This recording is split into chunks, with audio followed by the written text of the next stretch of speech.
কিরে বেটা, শুনলাম তোদের বাংলাদেশের ফ্রি ফায়ার প্লেয়াররা নাকি বট, খালি ট্রগন দিয়ে খেলে আর ডাবল ভিক্টর চালায়। এই বেটা তোরা কারে বট বলস? আমরা ফ্রি ফায়ার সবচেয়ে ভালো খেলি। আমাদের দেশে খাতারনাক এডাব্লিউএম প্লেয়ার আছে।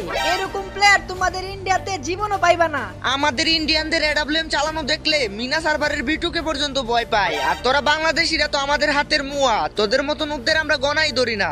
আমরা যদি নুব হই তাহলে তোরা নুব প্রো ম্যাক্স। আমাদের দেশে হাজার হাজার প্লেয়ার গ্র্যান্ড মাস্টার পুশ দেয়। আমাদের দেশের প্লেয়াররা যদি নুব হইতো তাহলে কি ওরা গ্র্যান্ড মাস্টার পুশ দিতে পারতো? নুবরা তো পলায়া পলায়া খেলে, তাই গ্র্যান্ড মাস্টারে উইটা যায়। আমরা ইন্ডিয়ানরা এরকম বটের মতন খেলি না, আমাদের সাথে তোমরা জীবনেও পারবা না। আচ্ছা ঠিক আছে, তাইলে দেখা যাক কারা জিতে। আমরা একটা চ্যালেঞ্জ লাগি, এই ভিডিওতে যাদের বেশি কমেন্ট আসবে তারাই জিতবে। দেখি কে জিতে, বাংলাদেশ নাকি ইন্ডিয়া। তো গাইস, যারা তোমরা ইন্ডিয়াকে সাপোর্ট করো তারা ইন্ডিয়া কমেন্ট করো। আর যারা বাংলাদেশে সাপোর্ট করো তারা বাংলাদেশ কমেন্ট করো।